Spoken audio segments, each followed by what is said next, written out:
Okay. Okay, good. So yeah, the title of my talk today is Promoting Autonomy in and Out of the Classroom. And so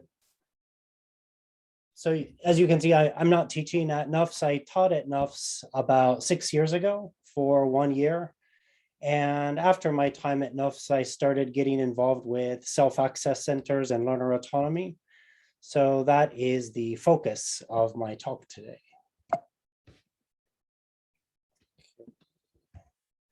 Okay, so first a little overview of today's talk. I'll begin with a little introduction.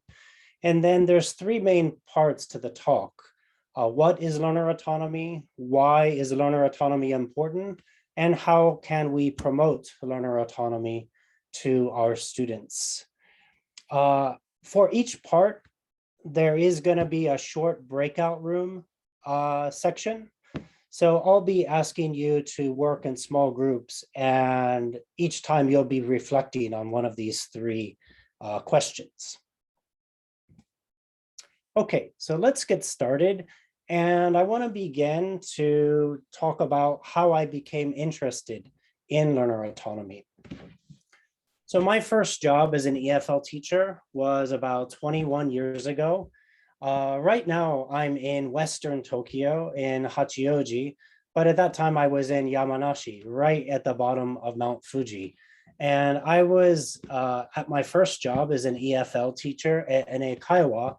And I noticed that certain students really stood out and that they were making more progress than the others. And also these students were doing things extra outside of the classroom. One student was transcribing all of the listenings that we had in the class, and another one was keeping a daily diary. And I thought this was interesting. Not surprising, but I thought it was interesting that these couple of students were definitely standing out from the others.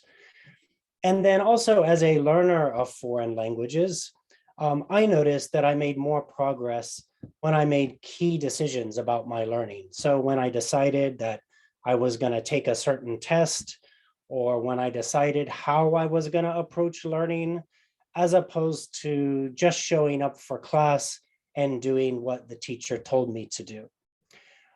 So as we all know, learning a language is very difficult. It takes a lot of time. And so I think learner autonomy is a really important factor in how successful students are with learning languages.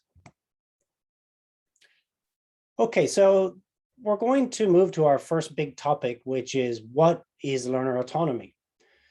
So some of you may know very well, have come across definitions, and some of you may have some personal understanding of what you think of in terms of learner autonomy. And so we're going to begin with a mind map here. We have learner autonomy in the center, and then in groups, I'd like you to think of words or practices that you associate with learner autonomy. So we'll start our first breakout room. So activity 1, in small groups, please brainstorm words, concepts, practices, etc. that you associate with learner autonomy. Come up with at least 5 ideas, and afterwards, I'll ask a couple of you to share some of your thoughts. So let me share. I have here a Google Doc, and I'm going to put the link in the chat box. Just a second. So this is a viewable link. Okay, and let's see. Let me stop sharing my screen for a second. And yeah, so let me just open the breakout rooms, and you'll notice here, let me just quickly, so we're all on the same page. So this is the file that I shared, and we are looking at activity 1 here. Okay, so after you say hello and introduce yourself to your group very quickly, please brainstorm some ideas related to learner autonomy. Okay, so let's see. Do I have the power to make breakout rooms? I don't think I do. So let's see, how many do we have here? 4, 8, 12, 15. How about if we make 4 breakout rooms, Jane? Okay. Okay. And how about if we open the breakout rooms for about 6 or 7 minutes, I think would be good for this. Okay. Okay.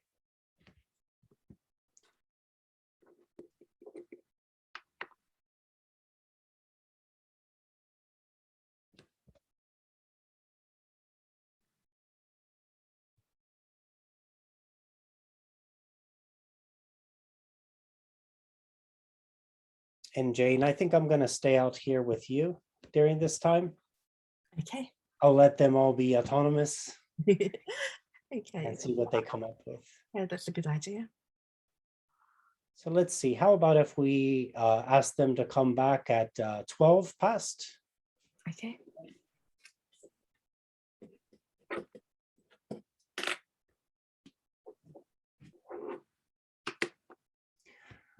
I think the last time I saw you, Jane, we had a little get together at the Red Rock, right? Oh, that's right, of course. Yeah, Yes. Yeah. it seems like ages ago now, doesn't it? It was right at the beginning of COVID. Mm-hmm, mm-hmm. That's right. I kept thinking, I know you. I've met you before. Yeah. Maybe once or twice. Nick asked me if I wanted to join one of those little get-togethers. So yeah. Nice. Yeah.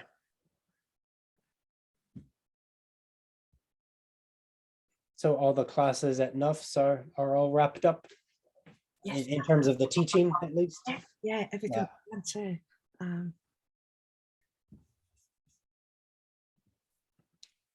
Okay, so let me just ask if I could have perhaps a couple volunteers to just share some ideas from your group. Doesn't have to be a comprehensive list or anything, but some of the ideas and practices that you came up with.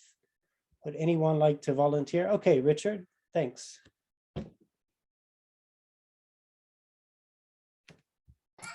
Sorry. We came up with a few ideas. We thought that choice was something that was really important, that the students were choosing to do it. We talked about clear and achievable goals. So a lot of my students particularly have this very vague goal of, I want to get better at English. And because it's not set in stone, it's not possible to achieve.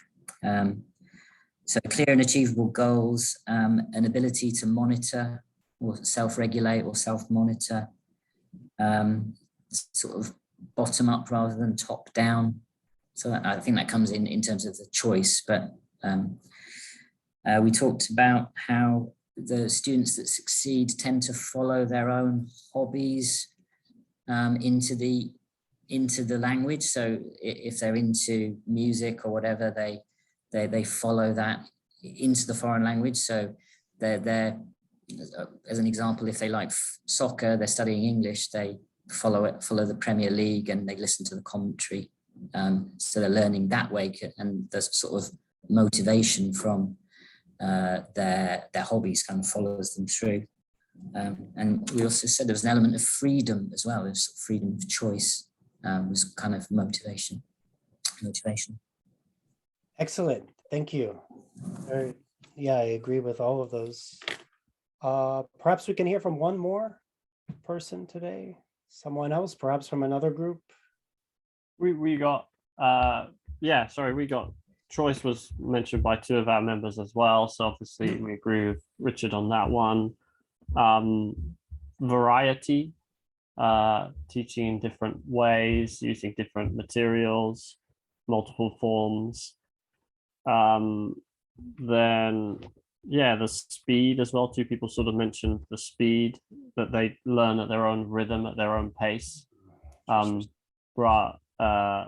Perhaps with some structure, but less structured than teacher-fronted learning. And we got several others, but those are the ones that were said by more than one person.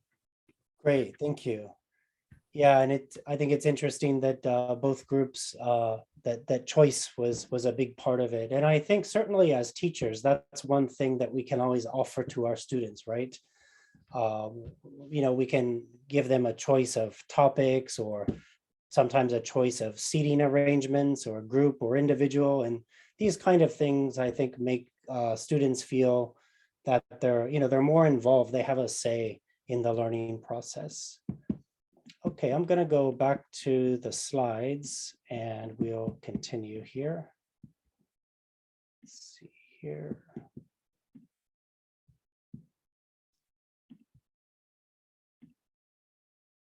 Okay, so these are some of the words that I came up with. And again, you can see that some of these are more theoretical, like cognitive factors, motivation, and then some of them are more practical. They're more like practices, like self-access, call, learning beyond the classroom. I think this is a helpful way of thinking about learner autonomy because, as many people have said, it's not an easy concept to pin down. It's not an easy concept to define. So I think starting with this kind of word cloud is a helpful starting point. But now let's look at some of the definitions that come from the literature on learner autonomy.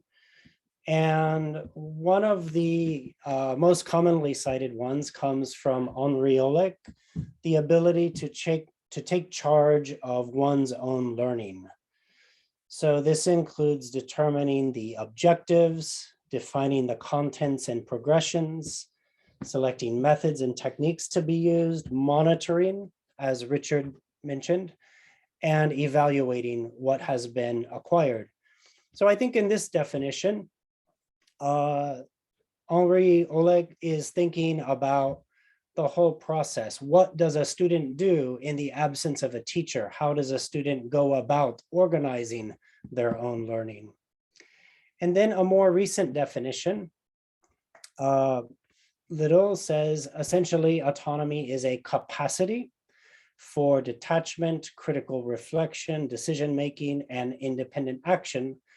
The learner will develop a particular kind of psychological relation to the process and content of his learning. So I think the psychological aspect of learner autonomy is very important. It's not easy to carry out learning all by yourself. There's a lot of decisions to make, and how to keep going, I think, is also a challenge. Here's one more definition by Benson. Benson defines learner autonomy as the capacity to take control of one's own learning. So you can see how Benson modeled his definition after Olek's, and he said he chose the word capacity because he thinks learner autonomy, it's not really something that we can see or measure, but it's there in some form. He also said he likes the word control because this is a more concrete verb instead of take charge. So it's easier to kind of envision what this is. And then in terms of control, this is a diagram of Benson. He says that there is control over the psychology of learning, the learning behavior, and the learning situation. So these are three things that a learner can take control of if they are engaging in autonomous learning. Importantly, as Little says, autonomy is not a synonym for self-instruction. It's much more than that. It's not a teaching method, and it's not a single, easily described behavior. And finally, I think one more important distinction is that learner autonomy can be social. Traditionally, when we talked about learner autonomy, we had this idea of someone being all alone and carrying out their study by themselves. But increasingly, we have adopted a more social view of learner autonomy. So for instance, this was at Majo University, and this was in the Self-Access Center where we had a conversation lounge. And so, of course, languages are by their nature social. And so there's no reason why we can't include the social aspect in learner autonomy, as well as an individual aspect. Okay, so we're going to go on to our next topic, which is, why is learner autonomy important? And we'll go to our second activity, which is, what are some reasons why you think it is important to promote learner autonomy? So please discuss in groups and come up with at least 3 ideas. Now, just in case someone has joined late, let me share the same document once again so that you can see it in the breakout room or in the chat.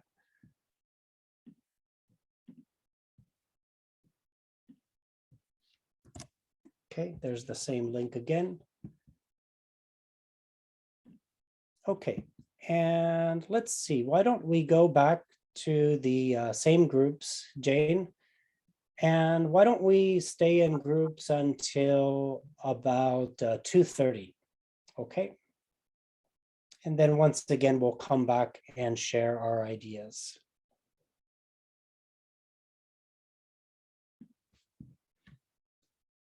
Okay, thanks, Jane.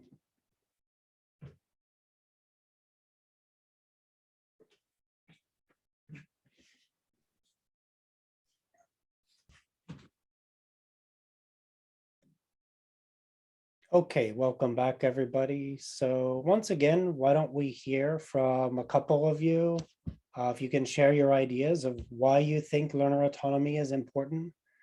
Before we heard from Richard, and was it Henry? So maybe someone else? Okay. Hey, Sure. Andy, is it? Right. Yeah. So in our group, we spoke about various reasons why it's important. One of them was that gives students a sense of responsibility, lets them run with it themselves, lets them take control of their learning, which is obviously, sorry, that's Ollie, lets them, oh, he's put me right off now. They can run with it, lets them take control of their learning. And then once they do that, they'll hopefully address skills themselves and notice them skills themselves, and they won't need a teacher to just tell them when they're achieving something or when they're not getting something. Hopefully they can learn themselves and keep an eye on their own studying with a greater accuracy or greater efficiency. And yeah, that was our main points. Absolutely. Good. Thanks, Richard. No It's worries. Richard, right? Yeah, Richard. Yeah. Okay.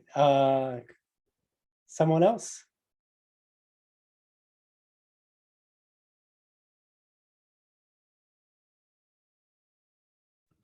Okay. I'll jump thanks, in. Eric. I have a noisy room here behind me too, so is it okay to? Oh, sure. Yeah, go ahead, Neil. Sorry. No, I have a noisy 2 boys behind me as well, so it might be noisy okay. here too.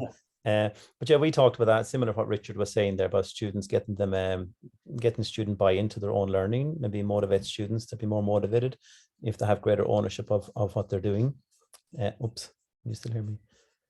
Sorry.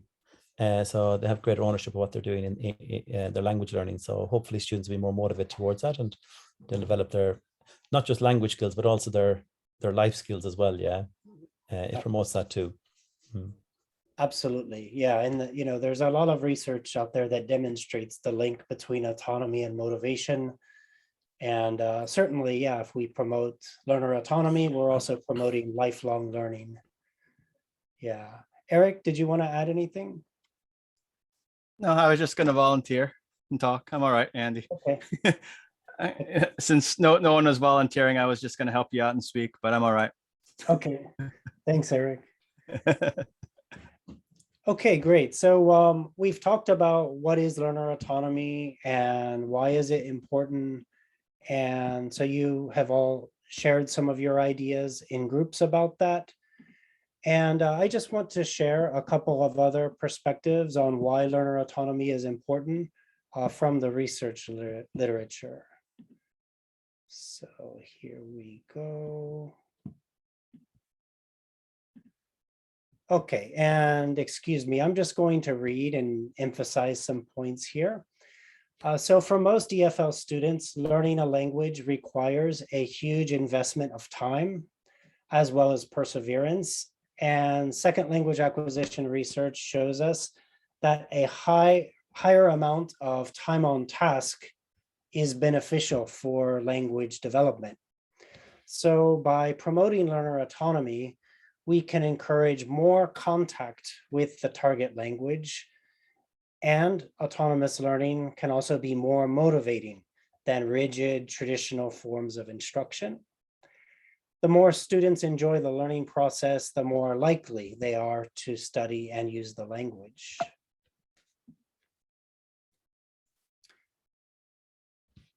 When we think of learner autonomy, learning beyond the classroom comes to mind. And there's been an increased focus on this area of learning beyond the classroom. Anecdotally, learners and teachers report that their learning is more successful when it includes learning outside of the classroom. And Richard lists a number of benefits associated with out-of-class learning, including developments in communicative and pragmatic competence, improved fluency and accuracy, extended contact with English, and enjoyment in learning, just to name a few. Autonomy is also linked to well-being and motivation. According to Ryan and DC, there are 3 basic psychological needs, the satisfaction of which is essential to optimal development, integrity, and well-being. These are the needs of autonomy, competence, and relatedness.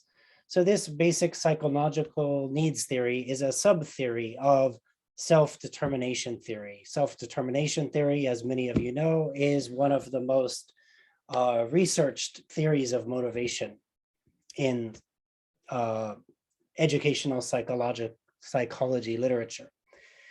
And Ryan stresses the link between autonomy and motivation, and he strongly advocates for autonomy support by teachers.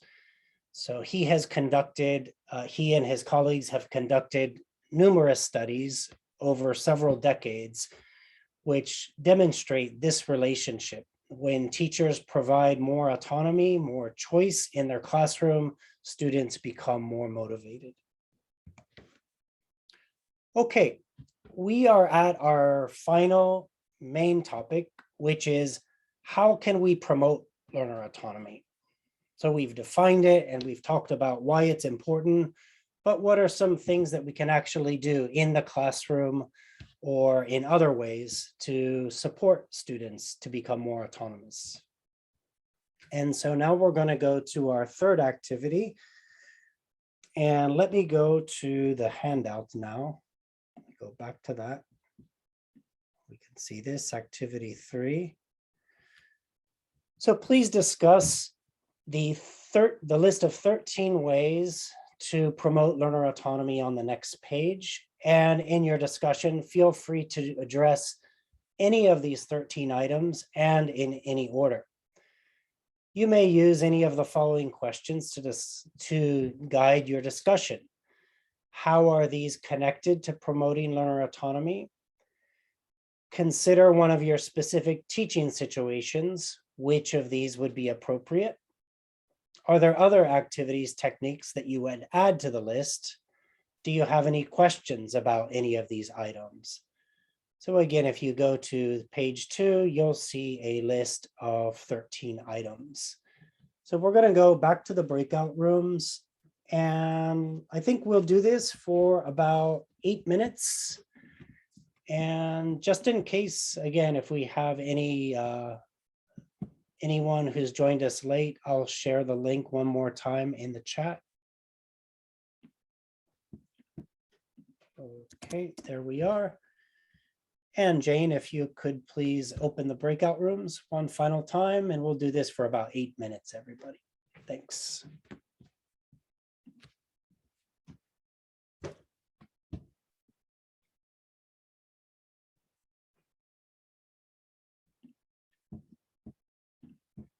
Everybody. All right, so once again, I'll ask if a couple of you would like to share what you discussed in your group.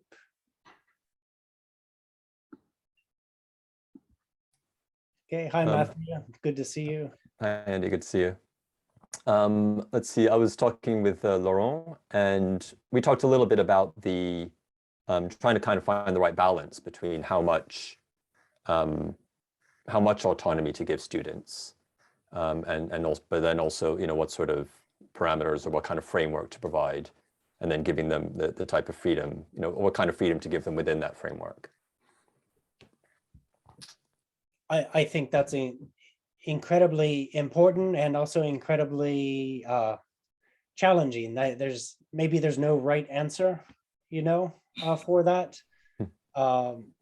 It's actually something that I've been grappling with the past couple of years.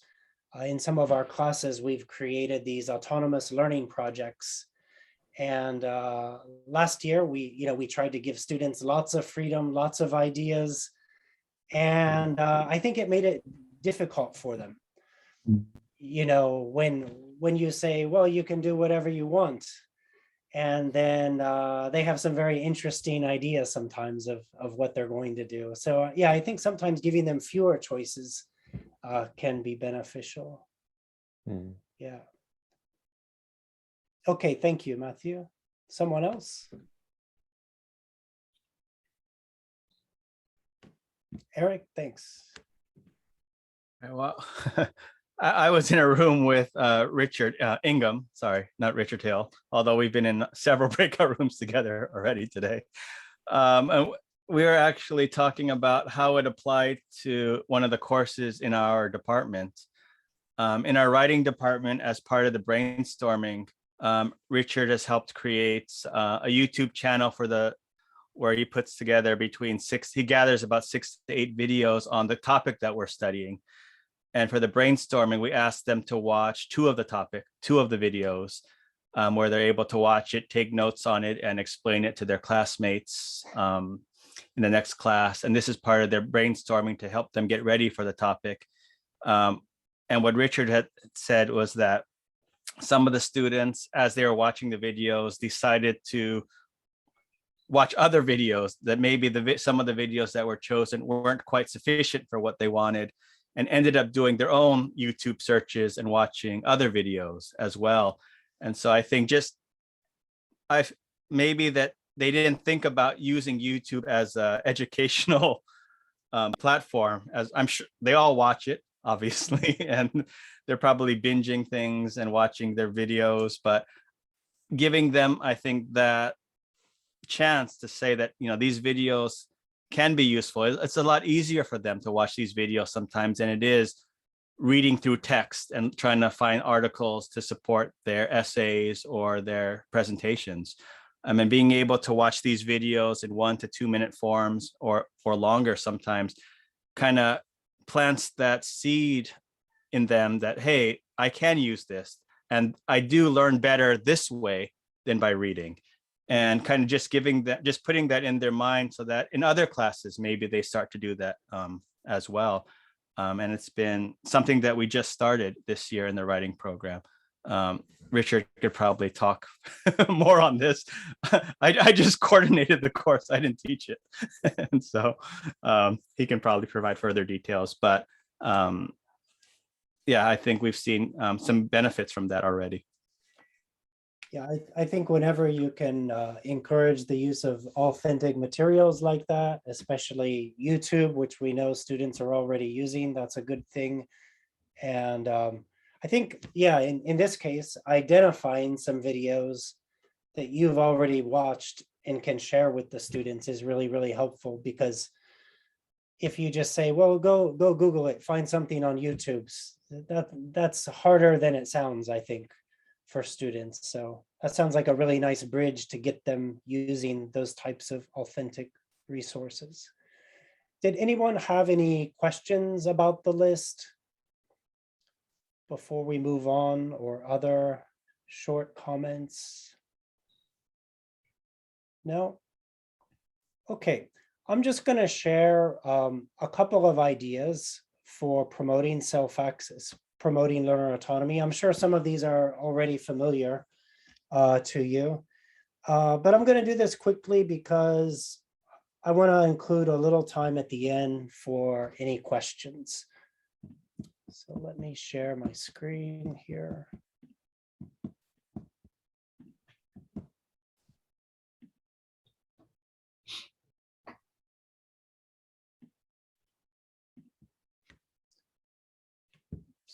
Okay. Here we are. Okay, so first, I definitely want to mention self-access as a great way to promote learner autonomy. It's also a great way to promote learning outside of the classroom. And, you know, I think self-access is a kind of a great kind of hub for where this kind of learning can start to happen. Learning can feel more informal. It is by nature outside of the classroom. Many self-access centers have various resources that students can use in or outside of the center. So I think self-access is a great way to promote learner autonomy.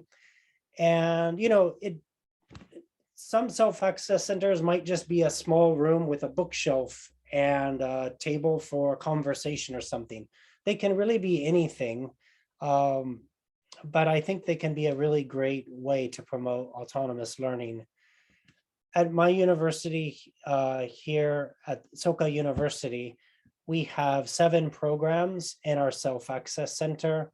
The top 2 are English conversation programs that are run by students. The bottom 2 are non-English conversation programs that are also run by students. And then the ones in the middle, Writing Center, Speaking Test, Practice Center for IELTS and TOEFL, and then our advising room are mostly run by teachers.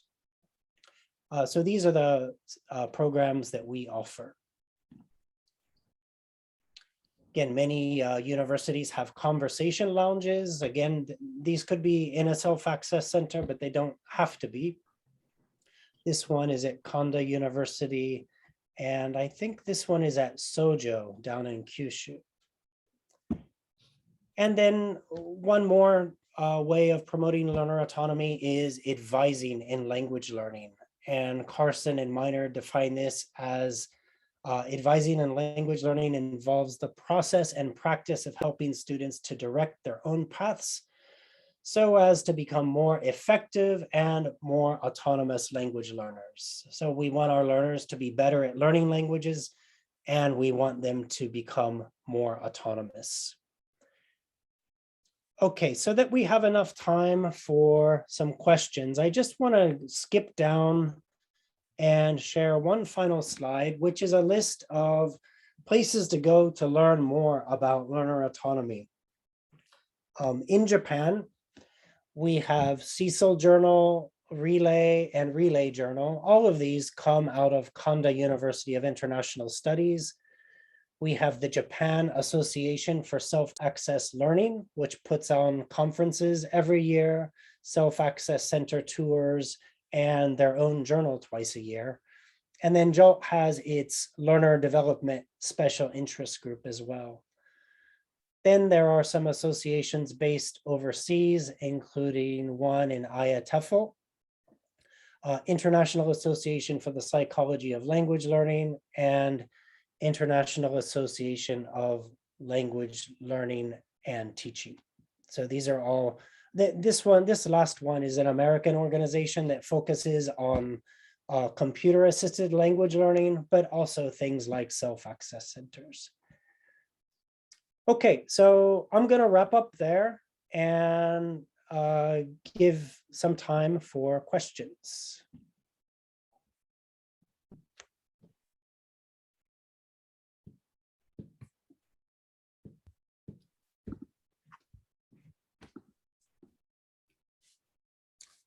Yeah, hi, Kevin. Hey, Andy, thank you for your nice presentation here. And I really enjoyed the discussion as well. I just had a question, and I don't know, maybe you hear this a lot, but how do you, I don't know, in terms of getting students into the Self-Access Center, this is more of a specific question. Any tips or success stories of just actually getting them? How do you teach them how to use it, or just getting them in the door? Sorry. No, it's a really common issue that I think a lot of self-access centers have. So there's an article in Cecil Journal by Robert Croker and I think her name is Umida. Okay. Yeah. Asharova. Yeah. Talking about push versus pull. So, a pushing type of thing would be requiring students to go to the self-access center as part of their class credit. A pull would be you make the self-access center so attractive that you reel them in, right? But I think both are important. And I think a lot of students need that initial push. At Soka University, our first and second year students have requirements to go to the conversation programs. Before COVID, it used to be 5 times per semester, and they get like 10% of their grade from the self-access center. So I think that's one thing. You could say, well, you're violating your autonomy if you're requiring them to go, but it's like, well, at the end of the day, what's more important? Sometimes they just need a push. And then many of them, if they've gone a number of times, decide to come back. And that's when they're becoming autonomous. Some other things that self-access centers use are things like stamp books or point cards or VIP systems, things like that. At Majo University, we had a stamp book, and some students just go and they want to get the stamp any way they can. But some students get into it, they participate in different programs, they get different stamps. And we did have some rewards programs where they could get prizes or their name could be entered into a drawing. Things like that, I think can be helpful. Okay. Thanks. Yeah. Okay. Where I've been in the past, they've also had like former students or like kind of the heavy users come in and to the classroom, and they'll talk about the self-access center and how it benefited them. So maybe hearing from students, like their near peers or maybe their senpai might also help them as well. I think that's a great idea. Yeah. Okay. Any final questions? It looks like we have 1 minute or less. Anybody?